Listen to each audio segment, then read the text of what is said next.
Wow, thank you, Jesus. Sige po, settle down please po muna. Upo lang ho kayo. Yung mga kids nating kasama po, mga 11 years old pababa, you can bring po sila sa ating kids church. Kasi doon pa lang ho, mga bata pa lang sila, is tinuturuan na natin po sila talaga na maging mabuti at maging maayos ang kanilang buhay. So kung may mga kids po kayo, pakidala lang po natin sila. Okay? Ayan, sige po.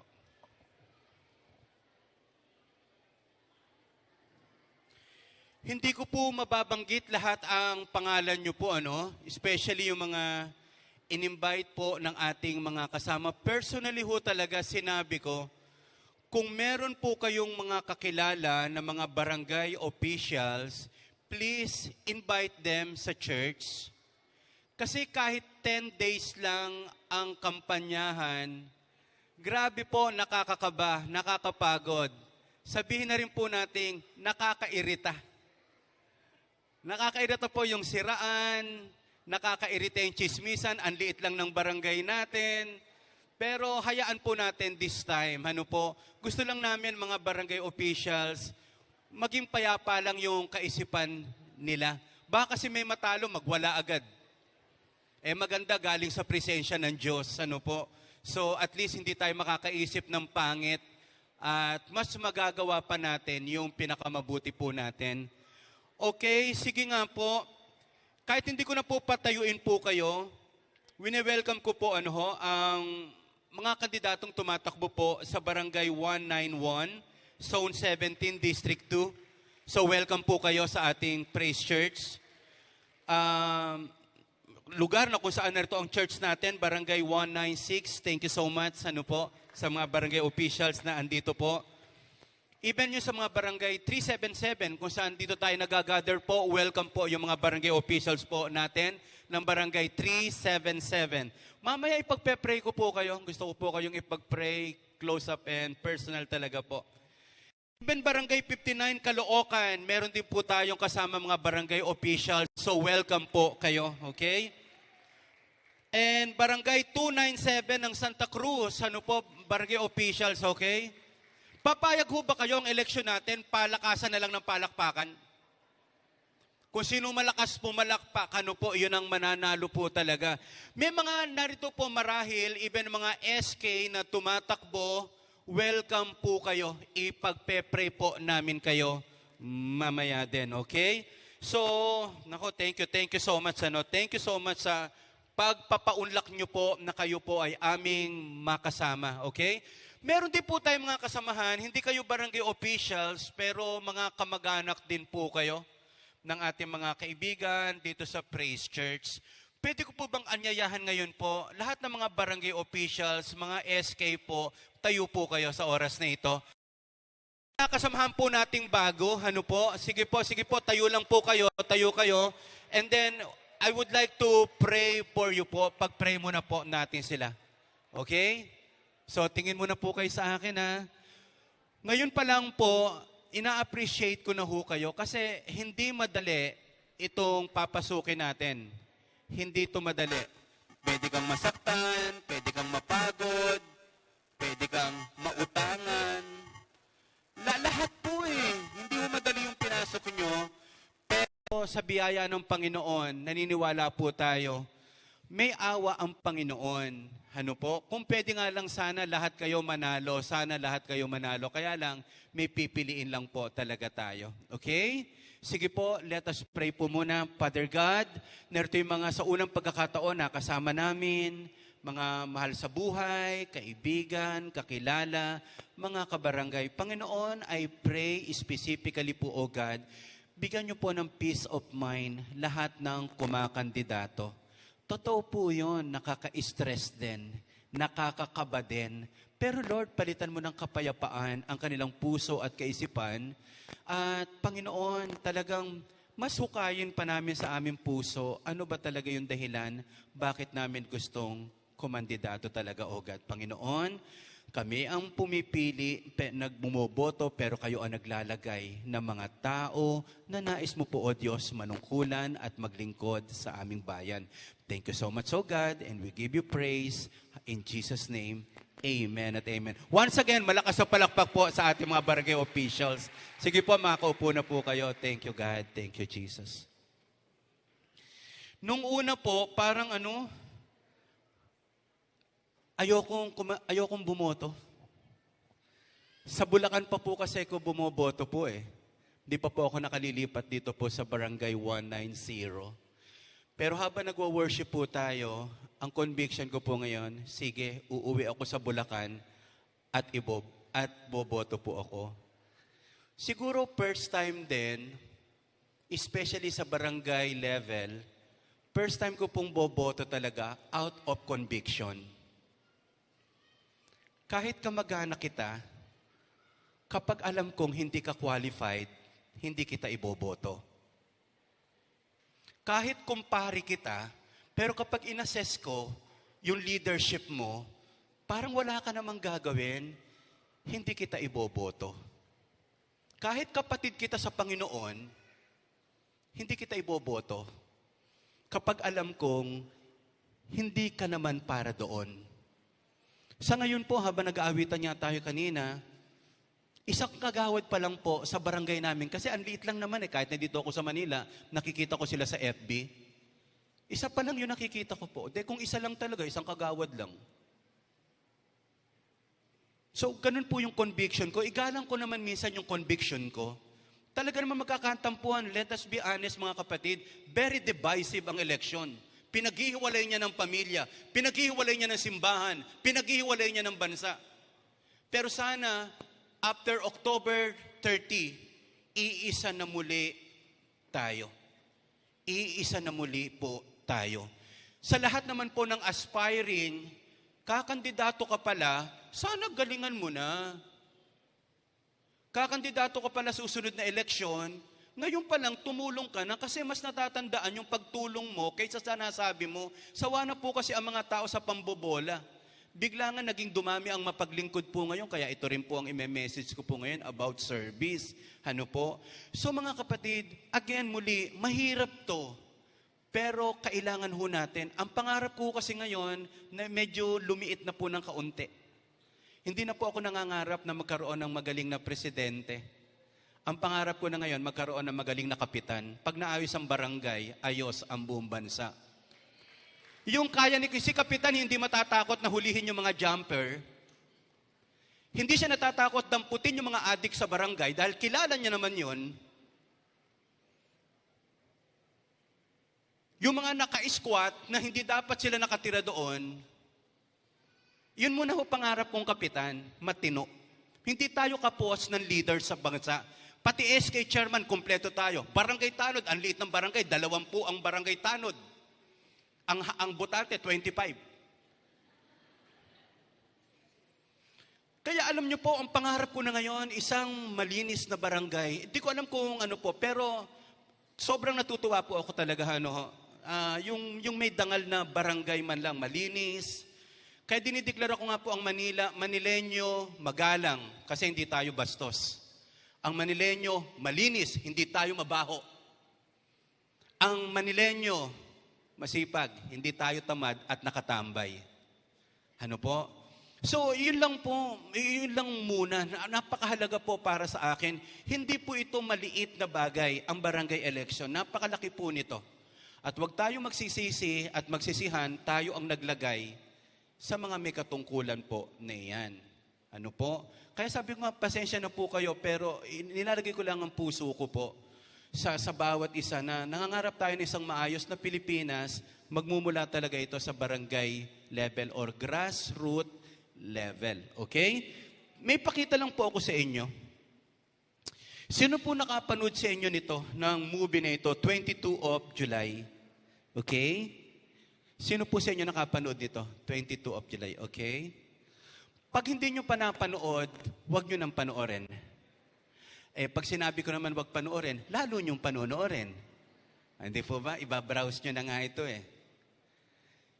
Ang 22 of July is tungkol sa nangyari talaga noong July 22, 2008. Merong isang lalaki, meron siyang sasakyan, iniwan niya po yung sasakyan niya sa tapat ng government official. Ilang saglit lang pagkatapos niyang iwanan, sumabog ang sasakyan, ang dami rin hong casualty. Yung lalaking nang iwan na yun ng sasakyan, pumunta sa camp ng mga kabataan sa isang island, pagkatapos nagpanggap na pulis. Sabi niya sa leader po nung nagka-camp, dalhin mo ako doon sa mga nagka-camp na estudyante ninyo, pag-umpok-umpukin mo lang sila, pag-grupo-grupuin mo lang sila. So sinamahan po siya nung pinaka-head ng camp, habang inihatid po siya doon, parang na-curious ng konti itong leader ng camp, pulis ba talaga to? So sabi niya doon sa lalaki, Sir, if you don't mind, can I ask for your ID? Wala pong maipakitang ID. Boom! Binaril po ang lalaking iyon. Dahil may baril po, nagkagulo yung mga kabataan. Dahil naka-uniform na pulis, ang ganda ng strategy. Yung terrorist na ito, nagpanggap na pulis, naglalapitan sa kanya, grupo-grupo yung mga estudyante, pinagbababaril niya. At nakita ngayon ng estudyante, ang pumapatay ay yung mismong naka-uniform na pulis. Yung iba po tumalon sa bangin. Iba nakahang, di po ba sa clip? 85 ang namatay na kabataan. Iba pa yung mga nasaktan. Ang mabigat po, nahuli din naman yung pumatay, pero hindi nila pinatay. Kasi nga gusto nilang i-interrogate, marami pa bang pagsalakay ang ganito. Sa Norway po ito nangyari. So 2018, ginawa po itong movie. Question, kung ano man ang pinaglalaban ng lalaking ito, makatarungan bang pumatay para sa iyong ipinaglalaban? Kailangan mo bang pumatay para manalo ka? Kailangan mo bang manira ng ibang tao para manalo ka? May mga tao po handang pumatay para makuha nila ang kanilang gusto. Bago ako pumunta dito, ganda-ganda lang na napakinggan ko, higit na mainam kung ano ang nangyari sa iyo kaysa nakuha mo ang gusto mo.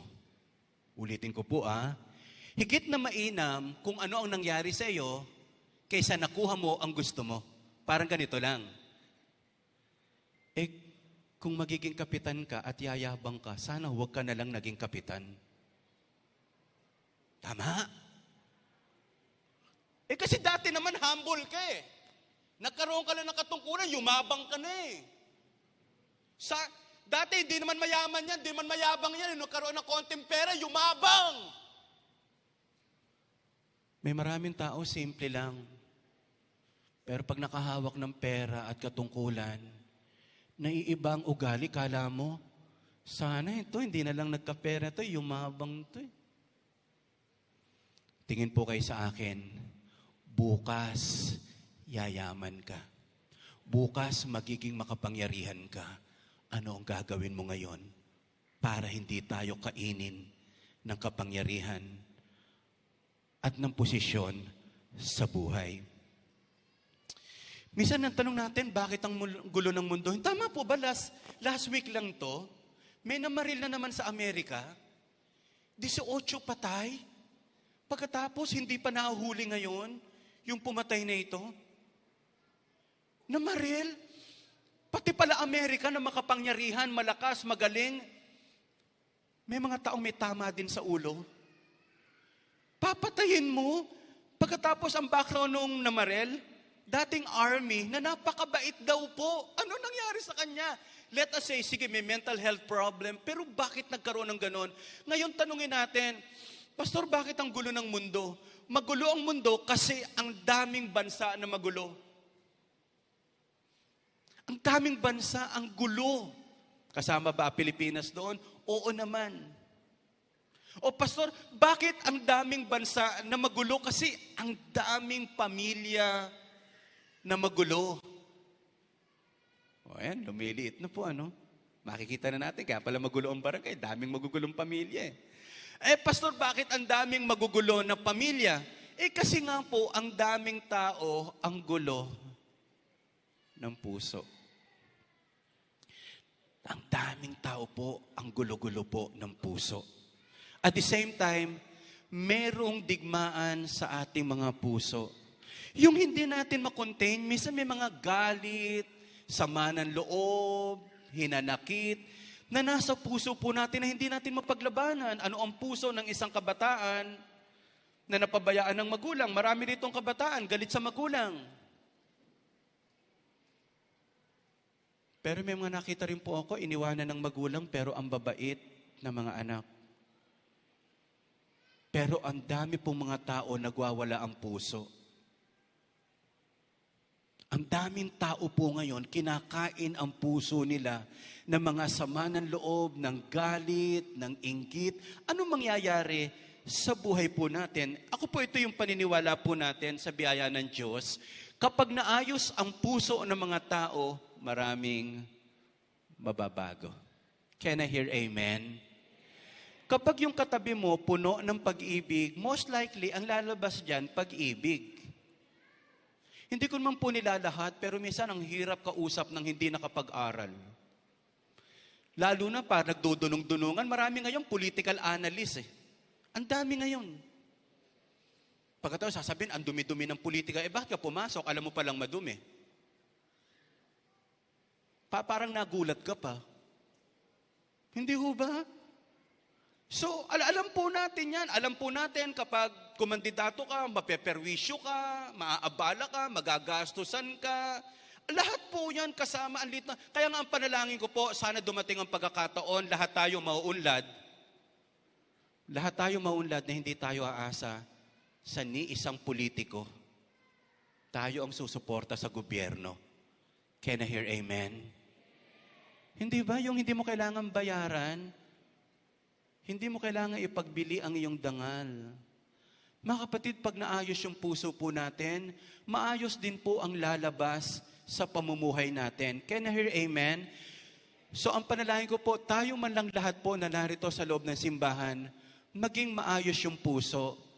Yung kahit sinasaktan ka na, hindi ka makapag-isip ng pangit sa mga tao kasi punong-puno ka ng pag-ibig.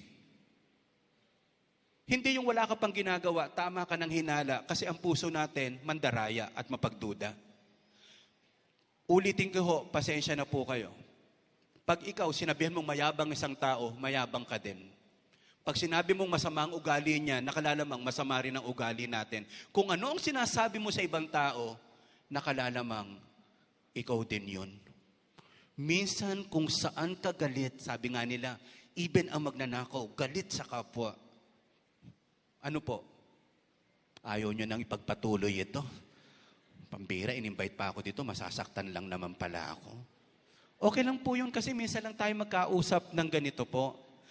Bakit kaya mas madali pa nating paniwalaan na kaya nating gumawa ng masama kaysa gumawa ng kabutihan para sa iba? Iniisip ko lang po, bakit hindi natin unang paniwalaan kaya nating gumawa ng mabuti sa iba? Kaya natin gumawa ng mabuti. Ang kabutihan na pwede natin gawin ay hindi nakakontain kung may katungkulan ka o wala, kung may pera ka o wala. Pwede tayong tumulong, pwede tayong gumawa ng mabuti kahit po wala po talaga tayong posisyon sa buhay. Tingnan niyo po itong mama nito, hindi ko na nilagyan po ng muka, pero kayo po, kapag nakakakita po ng isang tao, ano ang una niyo pong naiisip? Gagawa yan ng masama o gagawa yan ng mabuti? Minsan may tumingin lang sa atin, dudukutan yata ako nito ha. Hindi ba pwedeng bibigyan yata ako nito ha? Hindi ba? Bakit? First impression natin, kapag nakakakita agad ng tao, parang may masama agad siyang gagawin. Ako, sabi pa naman sa Bible, sa taong malinis ang isip, ang lahat ay malinis. Sa taong may maruming pag-iisip, ang lahat ng bagay ay marumi. Naku, nakakatakot naman pala. Ang sagot pala dito, kung mabuti ang isipan natin at puso, mabuti rin ang maiisip natin sa iba. Can I hear amen? So yun po yun. Check-in lang natin na kapag medyo marumi, pangit ang nakikita natin. Katulad nung katabi mo, pwede mo bang pag-isipan, napakabait ng katabi mo? Biro mo, pinintasan mo, bibigyan ka pala niya ng 1,000,000? Sayang naman. Hindi ho ba? Kaya ito ang gagawin natin kapag kayo po natalo muna, natalo. Kunyari, natalo po kayo i-congratulate nyo po yung kalaban nyo. Pre, congrats, sa'yo na ang problema. Gaganon lang, problema ka ng 3 taon. Mabuwisit ka ng 3 taon. Pag tayo naman ang nanalo, magpakumbabari naman tayo. Ano po? Magpakumbabari naman tayo. Okay? Sasabihin na lang natin, Kap, ako naman turn ko naman Bakit kaya mas madali pa nating paniwalaan? Ito nga sabi natin na, ang mga tao, bakit laging tingin natin, pwede silang gumawa agad ng masama? Tingnan niyo po ito. So God created human beings in His image. In the image of God, He created them. He created them, male and female. God bless them. Sabi natin lahat, God bless them. Nilikha tayo ng Diyos. Dahil ang Diyos ang lumikha sa atin, merong bahagi ng Diyos nasa sa atin. Kung nakakakita kayo ng mga taong creative, kasi merong God na creative. Kaya merong galing ang tao, merong magaling na Diyos na nagbigay sa Kanya. Kaya kapag nakakakita, galing magpaawit nito, galing naman ng Diyos na nagbigay ng talent sa Kanya. Hindi po ba, lahat tayo ay may galing? Parang ganito lang yan Minsan ayaw na ayaw mo sa tatay mo, kamukha ka naman ng tatay mo. Di ba? Minsan ayaw na ayaw mo sa tatay mo, kamukha mo tatay mo. Hindi ko gagayahin ng tatay ko, napakainit ng ulo. Hindi ba yan na nga yan? May friend po ako, Happy-birthday niya lang kahapon. Kahapon ba yun? Sabi ni Pastor Danny Orquico, hindi pa siya pastor noon. Sobra kasing chick boy ng tatay niya. Hindi ko gagayahin ng tatay ko. Pagkasabi niya po noon, multiply by 10. Biro mo, inutusan siya ng kabit niya na kung mahal mo ko, patayin mo yung totoo mong asawa. Ingat sa pagsasabi. Kaya kung magaling ka magbutinting sa makina, most likely, ganyan ang tatay mo May kasabihan po sa Bulacan po. Ang Bulacan, napakalalalim niyan Lakad ng matandang talangka, lakad ng batang talangka. Kung ano ang lakad ng tatay mo, ikaw din yan Ang dami mong nakopya sa tatay mo. Kaya kung ang tatay mo is barangay official, pwedeng tumatakbo ka ngayon. The legacy lives on. Ano po?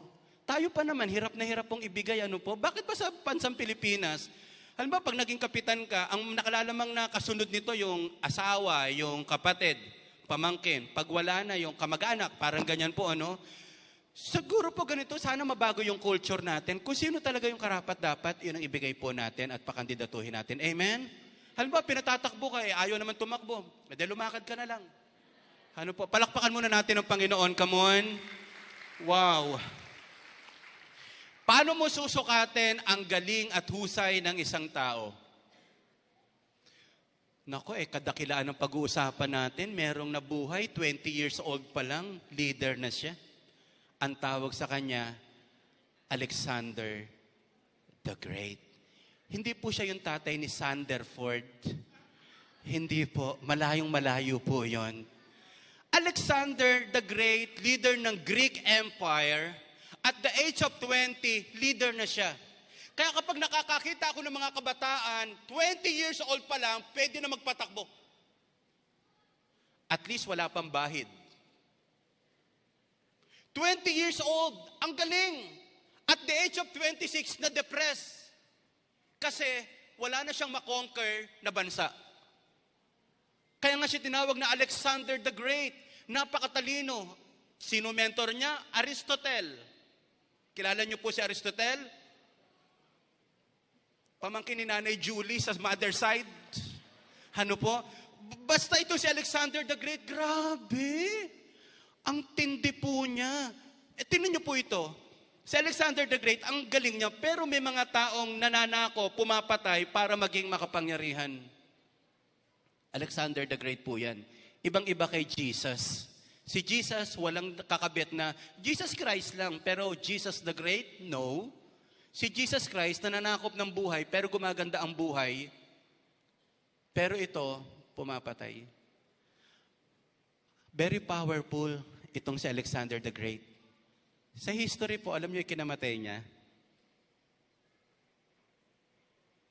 Alam mo ang pumatay po kay Alexander the Great? Ibulong mo to sa katabi mo po para kung chismis to, hindi masyadong kakalat. Bulong mo to, ang pumatay kay Alexander the Great, bulong niyo po ito lamok. Lamok lang ang pumatay sa kanya. Nagkamalarya Sa huling sinakop nila na sinasabing napakaraming lamok, kaya nga para nagkaroon ng isang high fever, dalawa lang ang pinaghihinalaan, lason or talagang lamok. Kasi grabe raw yung high fever. Imagine at the age of 32, namatay po siya. Minsan iniisip ko lang, halimbawa, nagyabang tayo, naging makapangyarihan tayo. Ito ang sasabihin natin sa mga mapagmalaki, mapagmayabang, lamok lang ang katapat mo. Hindi ba? Pambihira ang pumatay, lamok. Kasi nga po, ang Diyos yung naglalagay, marami kaparaanan ng Diyos, para pero ang galing sa history po niyan talaga, itong si Alexander the Great. Power corrupts and absolute power corrupts absolutely. Maliit na kapangyarihan, maliit na korupsyon. Mas malaking kapangyarihan, malaking korupsyon. Pero sabi naman ng iba, power corrupts and absolute power reveals absolutely. Sa totoo, hindi naman talaga siya corrupt ngayon. Noon pa lang, corrupt na. May mga taong noon pa lang, pwedeng mayabang na-reveal lang noong nagkaroon ng kapangyarihan at kayamanan. Makikilala mo ang isang tao kapag nagkaroon na siya ng maraming pera at posisyon sa buhay. Naiiba? Hoy pare! Kumusta ka na? Ang yaman mo na. Who you? Pre, pambihira ka. 3 inaanak mo sa anak ko. Hindi mo na ako kakilala. Nagkaka-amnesia. Mga kapatid, totoo po ito. May kakilala po ba kayo dating mabait? Sobrang humble. Noong nagkaroon ng kapangyarihan, nagmukhang siga, nagmukhang abusado. Mga kapatid, huwag natin pangarapin ang kapangyarihan kung hindi natin ito kayang dalin. Anong sabi ni Spider-Man? Kay Spider-Man po, ang hindi lumingon, with great power comes great responsibility. Lord, ang hirap. Lord, kung payayamanin mo ako at magiging mayabang lang ako, huwag na lang. Huwag mo na lang ako ilagay sa posisyon na yan kung marami lang akong masasaktan kaysa marami akong matutulungan. Ano po? Sabi natin lahat, paglilingkod. O, mas malakas pa ako, paglilingkod. Ano nga ba ibig sabihin ng paglilingkod na yun? Kasi ang daming tarpaulin na mapaglingkod. Biglang naging mapaglingkod. Kaya nga iniisip ko lang, sa mga aspiring pa po, nakakandidato, kung gusto mo talagang tumulong, payamanin mo lang muna po ang sarili nyo po sa kaalaman, paunlarin nyo po, para dumating pagkakataon, tumutulong ka sa mga tao na mismo ang tao talaga ang nagsasabi sa iyo, wow, parang kayo po ang kailangan mag-lead sa amin. Ano po? Kaysa yung parang ipinasa lang po sa atin. Okay? Ito yung point natin, mayroong dangal sa paglilingkod. Mahirap po yung word na ito na paglilingkod. Mahirap po yung word na paglilingkod kasi ang paglilingkod, totoong masasaktan ka. Ginawan mo ng mabuti, ikaw pa yung bandang masama, bandang huli. Aware po ba kayo doon? Medya walang oras ito. Pwede kang abalahin dahil ikaw ay may katungkulan. Kasi ang tatay ko po, naging kagawad din ng barangay. Umuulan, bumabagyo, may mga pumupunta pa rin sa amin, mga umiiyak. Mahirap lang kami, may tutulong namin. doon pa lang kita ko na ang hirap pala ng paglilingkod. Tingnan niyo po ito. Again, ulitin ko lang, magiging makapangyarihan ka bukas, ano kaya ang kailangan mong paghandaan ngayon?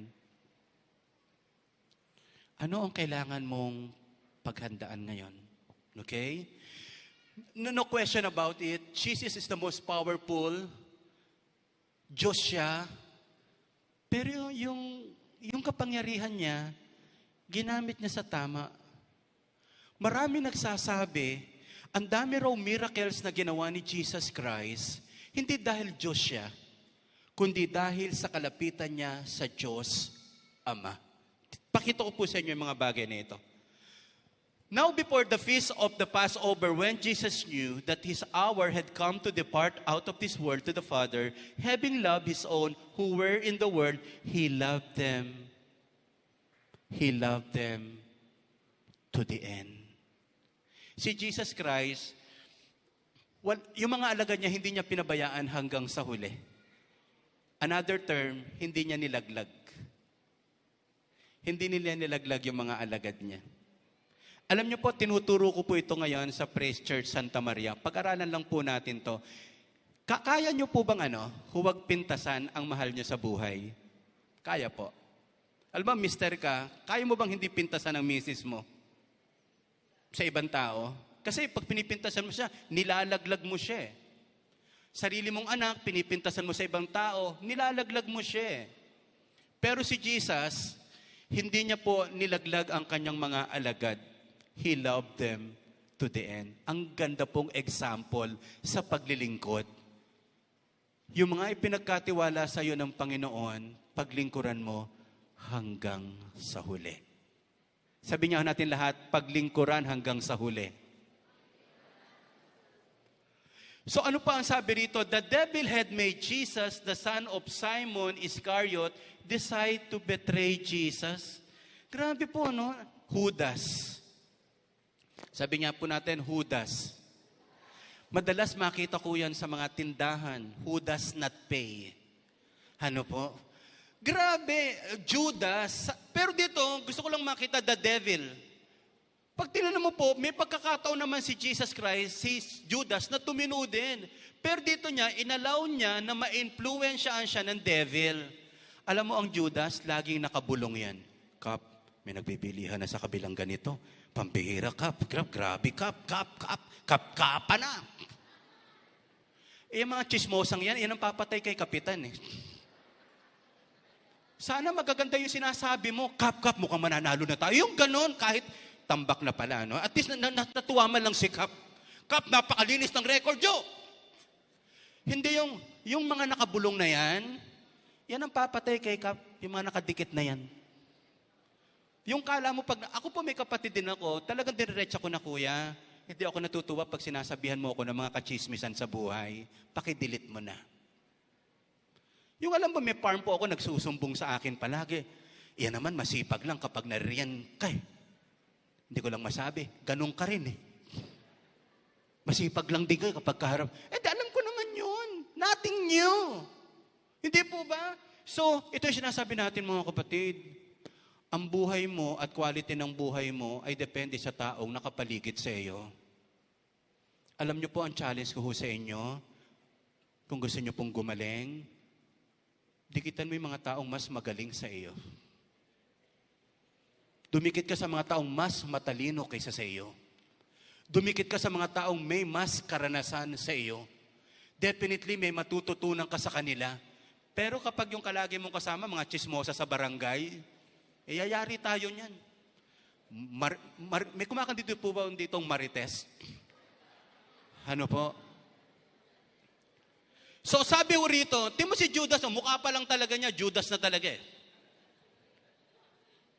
Sino po makasasagot sa atin dito, bakit ipinagkanulo ni Judas si Jesus? Bakit bakit naghudas si Judas? Hindi ba ibang sagot nila is dahil sa pera? Dahil sa pera, itong master niya, ito nag-alaga sa kanya, ibinenta niya. Ilang salaping pilak? 30. 30 salaping pilak that time is maganda na raw pong presyo yan. Mahal na rin yan. Malaking halaga na rin yan. Ay kung pera, ang dahilan ni Judas, bakit niya binetray si Jesus, bakit siya nagpakamatay?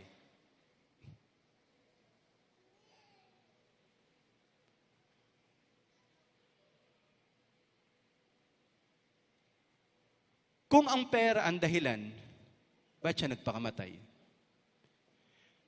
Mga kapatid, hindi lahat ng may pera satisfied sa buhay. Kung pera lang din ang dahilan, dapat hindi nagbigti si Judas. Kung kailan siya nagkapera, doon siya nagbigti. Ang labo noon. Sabihin mo sa katabi mo, pag nagkapera ka, huwag ka magbibigti. Bigay mo muna sa akin yung pera mo.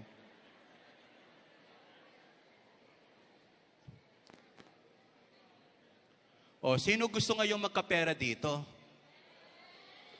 Huwag ka magbibigti. Hindi po ba? Ito, classic example. Baka akala nyo lang po, basta may pera, okay na ang buhay ng isang tao. Ang tawag natin dyan is illusion. Ang tawag natin dyan, kung may pera na ako, hindi na ako mamumroblema. Hello? Pag naging negosyante na ako, hindi na ako mamumroblema katulad na empleyado. Hello? Marami pa rin tayong hindi alam sa buhay. Kaya nga again, sabi ko po sa inyo, hindi ang mga bagay na nakuha natin sa mundo, ang ibig sabihin dyan, karangalan, hindi. Kung ano mga bagay na nagawa natin, kakaibang kakaiba. Si Judas, pinaglingkuran ni Jesus. Pero si Jesus, grabe, binitray ni Judas. Tingnan niyo po ito. He also knew that the Father had given him complete power. Sabi natin lahat, complete power. Ano ang gagawin mo kapag makapangyarihan ka na? Kapag naging presidente ka, ano ang gagawin mo? Siguro ang ganito nga tanong natin. Kung ikaw ay Diyos, kasi tingnan niyo po, complete power. Diyan nga lang daw ginamit, ibinigay kay Jesus. Complete power, although makapangyarihan na talaga siya. Pero kung ikaw makapangyarihan, ano gagawin mo? Huwag ko kayong ma-offend po, Pero talaga yung mga nakakausap kong barangay official, tanong ko, anong gagawin mo? Ano pong project nyo? Bakit ka tumakbo? Kasi sabit yung chairman namin dati, kaya ako tumakbo. Baka sabit ka rin, dalawa na kayong sabit. Anong dahilan mo? Anong purpose mo? Okay? Sana maganda po yun para doon tayo magkatulungan. Kaya ito yung tanong ko po, ano ang gagawin mo sa iyong kapangyarihan, kayamanan, at influence? Grabe si God, ang galing ni God, Diyos siya Kaya niyang gawin ang lahat ng bagay. Kung ako ang Diyos, ewan ko lang to parang palaisipan sa akin kung kaya kong likhain ang 7 bilyong katao na puro reklamador. Lilikain ko ba yung tao na ginagawan ko ng mabuti pag may nangyaring masama sa kanya, Diyos ang sinisisi? Kung ako ang Diyos, una kong lilipulin tao. Nakakapikon yung tao. Totoo po, ang daming nakakapikon sa tao. Napaka-ungrateful. Tinulungan mo, hindi marunong magpasalamat. Walang pakialam. Video okay ng video okay hanggang 2:00 ng madaling araw. Tinitingnan pa kung anong score. Tingnan mo lang yung mga nabuwisit mo, ilang, tan-tararan, tan-tan-tan-tan, 1,500 ang nabuwisit mo mga tao, hindi nakatulog na magdamag. Kaya kung ako ang Diyos, ayoko sa tao. Pero ang Diyos, ang galing, minamahal ka niya na, kahit di mo siya pinapansin, mahal ka pa rin niya. Amen? Sino po rito mga driver? Taas ang kamay. Sino po sa inyo gusto nyong pagpapatayin ng MMDA? Mga traffic enforcer. Kala mo nasa kaayusan nanguhuli ng mga nagbabiolate. Pera din to. Kaya alam niyo po, sabi ko, hindi ako pwede maging Diyos. Pikon po ako Napipikon po ako sa mga wala sa lugar, wala sa ayos. Pero buti na lang, hindi ako Diyos. Kasi kung ako ay Diyos, wasak na lahat ng tao. Hindi po. Pero deep inside, mahal pa rin naman natin ang mga tao at pwede talagang magbago ang mga tao. Palakpakan natin ang malakas ang ating Panginoon. Okay, so ganito na lang. Nung si Jesus Christ, binigay ng Diyos Ama ng lahat ng kanyang kapangyarihan, ang una niyang ginawa, hinugasan niya ang paa ng mga alagad. Hirap, ano? Biro mo, Diyos siya, hinugasan niya ang paa ng mga alagad. Ang dami pa naman, ang babango ng paa. Yung kulob na sapatos, pag tinanggal mo, amoy paa. Dati, nagagalit pa ako. Ano ba naman yan? Sino ba may amoy paa na yan? Ako lang naman pala. Ako lang pala yung may amoy paa. Dati kasi yung mga sapatos na parang synthetic yata yan or what, yung hindi original. O nakamura ka nga, may kasamang baho pala yan. Ano po? Kaya nun tayo po, nagpapaana lang tayo ngayon. Grabe, hinugasan niya ang paa ng mga alagad niya. Ang hirap lang, ano? Biro mo, nanalo kang kapitan, kaya mo bang hugasan ang paa ng mga natalong official? Ganito na lang po, ano? Kung kayo po mananalo bukas, ano po, kamayan nyo po yung kalaban nyo. Amen po ba tayo doon? Pastor, paano po pag may nakatutok na barel, magtago ka na. Kasi baka kauupo mo lang, patay ka na. Totoo po yun, mag-reach out po kayo. May the best man win. Kaya gusto ko nga sana yung a-attend dito po, pareho. Pareho po talagang umattend kasi wala naman tayong ini-endorse as a church. Pero yung makarinig lang ho tayo ng message na ganito na ang kapangyarihan, ginagamit ho pala talaga sa paglilingkod. Tingnan nyo po, ang Diyos ay isang lingkod, mapaglingkod na Diyos. Kung siya Diyos, naglingkod, kasino pa ako? Tumulong, nagmalasakit, iyan po ang ating Diyos. So let me end with this. Ang kapangyarihan ay ginagamit sa paglilingkod. Pag naging SK chairwoman ka na o chairman, members, kagawad, kapitan, eto po ang una nating isipin. Ang posisyon ko ginagamit sa paglilingkod. Unahin niyo po yung hindi niyo mga kamag-anak para hindi mapagkamala na tumakbo ka lang dahil sa kamag-anak mo. Hindi ko po sinasabi pong sumang-ayon po kayo sa sasabihin ko. Pero meron po akong chinalis na barangay official, kasama ko po ang Praise Church. Kung kayo po, 8 sa barangay officials, 8 kayong barangay, 7 kagawad, tama? 1 kapitan. Okay, 8. Buti na lang walang vice kapitan, ano? Kasi yun ang papatay ka kapitan sa susunod po. Okay, so 8. Kung 8 tayong barangay officials, meron ka siyang kakasa, manalo o matalo, magpaaral tayo, huwag mong kukuhanin yung pera sa kaba ng barangay. 1,000 lang a month, magpaaral tayo ng mga mahihirap na estudyante sa barangay natin. Tatapatan po naming church. Kung meron po kayong 10 din po yung sa amin. Pag-aralin natin, huwag natin kukuhanin sa pondo ng barangay. Sa pondo po natin. Sa bulsa mo. Para manalo o matalo tayo o matapos ang term natin, at least meron tayo mga napag-aral na kabataan. Huwag naman ganito, no? Pag ikaw nanalo, pag-aaralin ko ang sarili ko, okay lang din naman po yun. Pero ang sarap yung makatulong po tayo. Maaalala ka, hindi sa nakuha mo sa barangay, kundi ko ano ang nagawa mo sa barangay. Can I hear amen? O malakas uling palakpak para sa Lord. Ang kapangyarihan ay hindi ginagamit sa paghihiganti. Ang una nyo pong tulungan yung mga hindi bumoto sa inyo. Kasi hindi ka nanalo para sa boto nyo lang po. Paglingkuran mo kahit yung mga taong ayaw sa iyo. Iyon po ang unahin nyo ho. Patirahin nyo po sa barangay yung mga hindi nyo kamag-anak. Kasi bakit ba ganun? Parang kung sino yung chairman, automatic ang matitira sa barangay yung mga kamag-anak, tito, tita. Diyan po kayo mapupulaan. Paalisin nyo po lahat ng kamag-anak nyo na nakatira sa barangay. Yan ho unang ipipinta sa inyo. Patirahin nyo dyan yung mga talagang totoong mahirap, totoong walang matiran. Matutuwa po sa inyo ang barangay. Kasi konotasyon po sa atin yan, wala, ano lang talaga yan eh. Kanya-kanya lang yan, nasa poder nila, part nila ngayon, panahon nila ngayon. So it's about time mga kapatid, Ang kapangyarihan ay hindi ginagamit sa paghiganti. Hindi tayo matutuwa na may nangyaring pangit sa iba sa taong gumawa sa atin na hindi maganda. Can I hear amen? So hindi ko tayo gaganti. Sabi mo sa katabi mo po, huwag mapaghiganti. And lastly, ang kapangyarihan ay ginagamit ng may kababaan. Wow. Ilan kayang chairman ang makikita nating nagwawalis sa barangay? Kung magwalis ako, hindi naman nawawala yung pagiging chairman ko eh. Ako as a pastor, kung magpunas ako ng silya dyan, hindi naman mawawala, hindi naman lilit ang pagkatao ko po eh. Hindi yung nagkaroon lang tayo ng katungkulan, may alikabok, ews! Dirty! Dirty, taglupa ka nga dati. Tirahan nyo nga, puno ng ipis. Ipis!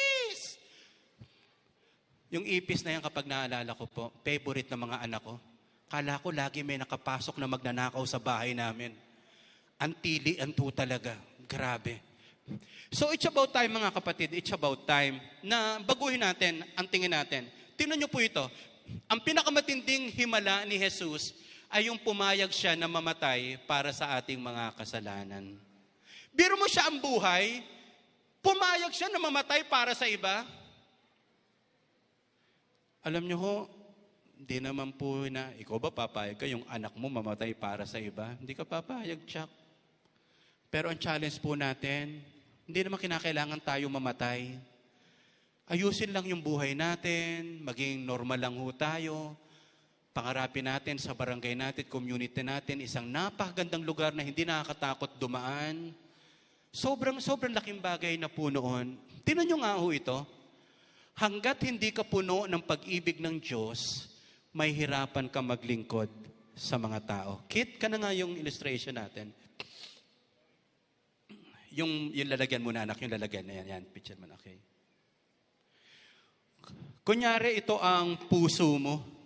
Kung anong nasa puso mo, yan ang magiging paglilingkod mo. Sige nga, anak. Maglalagay po ako dito ng, sige, diyan ka muna, anak, ha. Ito po ay kumakatawan sa mga ugali natin. Kulay lang siyang itlog ng pugo. Pero hindi siya itlog ng pugo po. Kung ang puso po natin punong-puno ng galit, sama ng loob, inggit, tamang hinala, name it, kasalanan o maraming bagay, what do you think ang lalabas sa buhay natin? Paglilingkod o ito?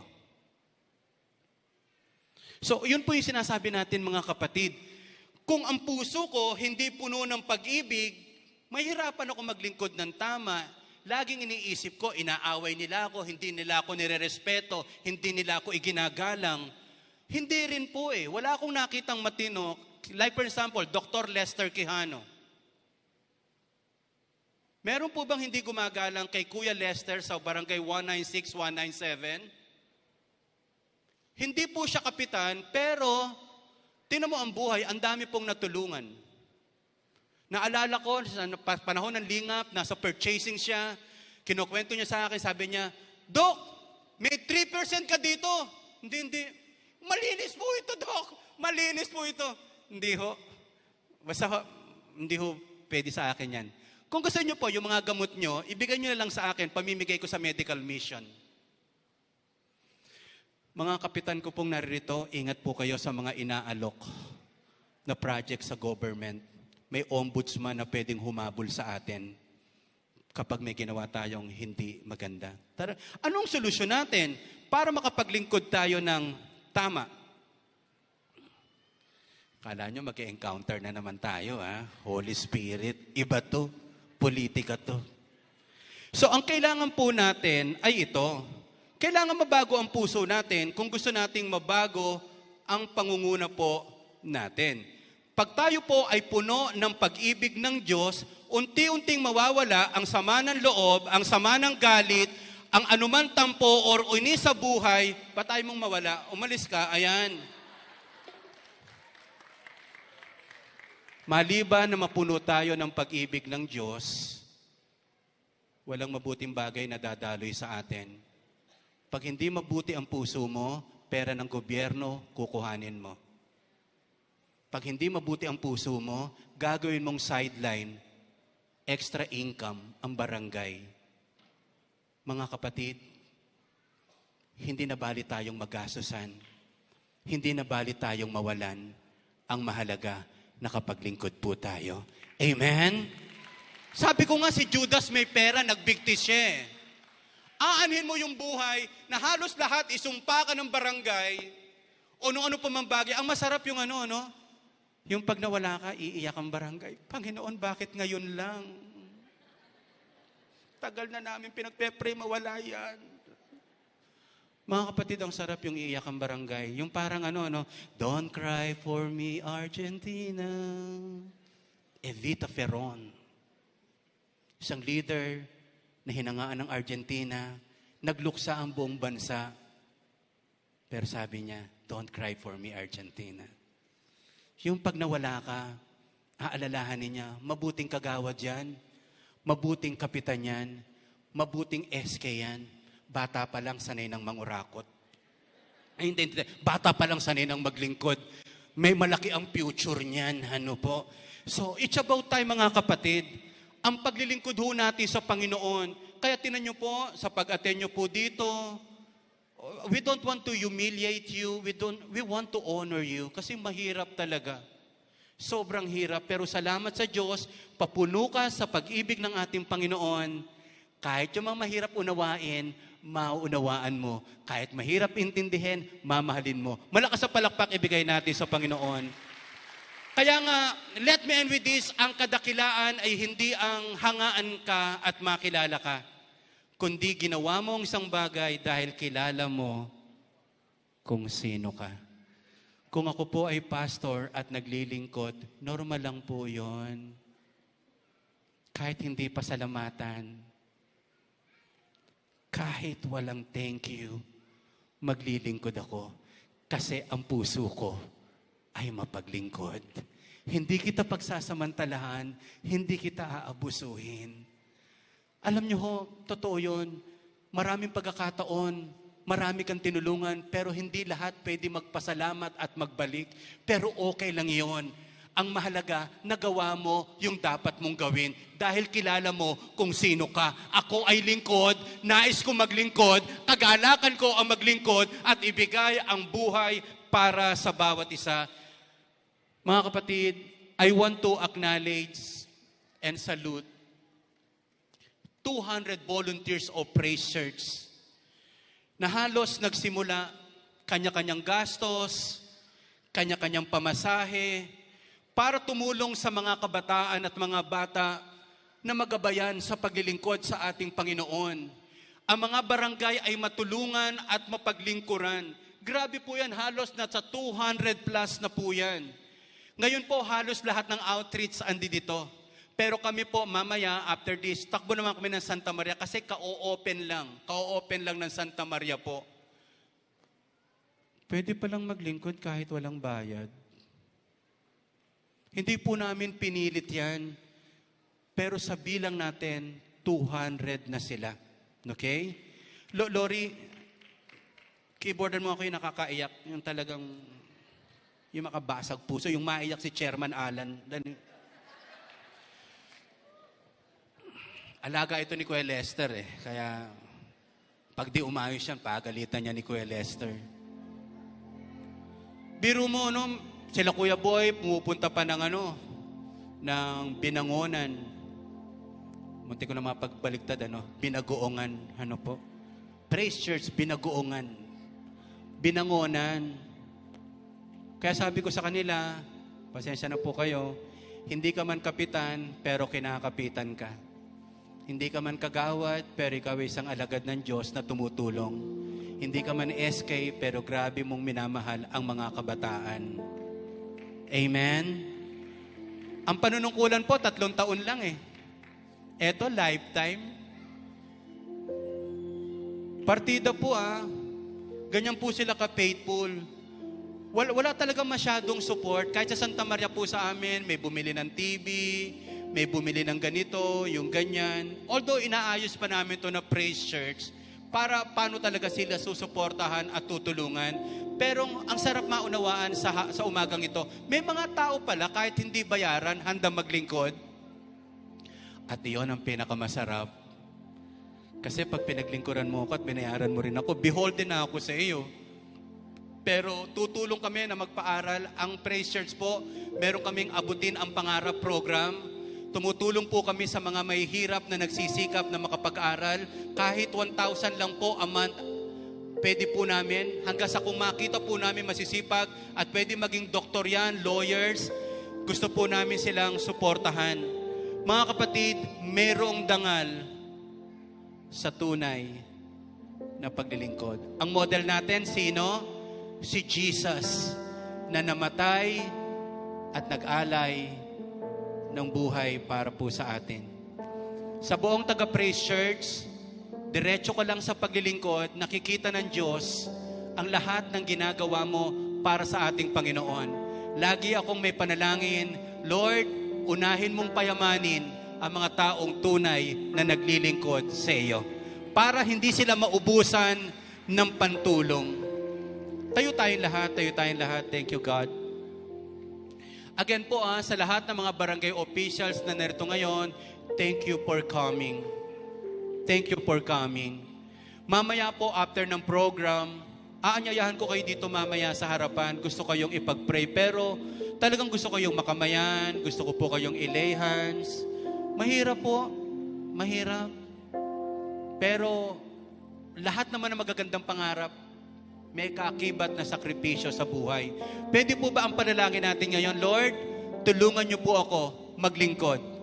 May posisyon o wala, maglilingkod ako. Can I hear amen? Lord, ano man yung marinig ko, chismis lang yon, totoo man yon, pero ang mahalaga, ipaglilingkod ko ang buhay ko para sa Panginoon. Amen? Wala nang hihigit pa at sasaya yung pipikit ang aking mga mata. Ano po? Kasi sinabi ko po ito sa group huddle, ulin lang natin. Ano yung mabuting bagay na yung pinapangarap sa iyong buhay, pamilya at sa ibang tao bago ka mamatay? Ang dami ko na pong funeral na service na inatenan. Alam mo kapag yung taong namatay, may ginawa. Dami mga taong nakikipaglibing, ang daming nasasabi. Pero kapag ang isa yung, pag meron ako nakitang patay na parang wala man lang dumadalo, ano kaya naging buhay ng taong ito? Ba't parang wala man lang masabi sa kanya? Sana ngayon pa lamang kung nais mo, nang sabihin sa iyo kapag namatay ka, mapaglingkod yan. Walang dinaya yan. Hindi naging kabigatan yan. Panalo na po tayo. Amen? Taas natin ang dalawang kamay natin sa Panginoon. Katulad, Panginoon, ng lalagyang ito na pinuno mo ng tubig, punuin mo ng pag-ibig ang aming puso. Tanggalin niyo po yung pagiging makasarili. Tanggalin niyo po sa puso namin yung pagiging magagalitin. Tanggalin niyo po sa aming puso ang anumang personal agenda. Palitan mo ito ng totoong paglilingkod. Maraming po salamat. Ino-honor namin sa umagang ito. Lahat po kaming mga tao, lahat po kami nananalig sa iyo, meron kaming magagawa upang bumuti ang buhay ng mga tao. Meron kaming magagawa para po, Panginoon, ang mundong ito ay tumahimik, pumayapa at gumanda. Naniniwala kami ang solusyon upang bumuti ang buhay. Baguhin mo ang aming puso. Tiyak may masasaktan, tiyak may maiinis, pero Panginoon, dagdagan mo pa ang pag-ibig mo sa aming buhay, O God. Punuin mo kami na wala kaming ibang kayang gawin, kundi mahalin ang mga tao, paglingkuran, at ang ehemplo namin ay ang aming Panginoong Hesus na namatay at muling nabuhay at hanggang ngayon, sinasamahan niya kami upang maging maayos ang aming buhay. Panginoon, pagpalaan niyo po ang mga outreaches namin, ang mga barangay officials na narito, O God. We give you all the glory, praises, and honor in Jesus' name. Amen at amen. Isang malakas na palakpak para sa Panginoon. Thank you, God. Makakaupo na ho tayong lahat. Thank you, God. Thank you, Jesus.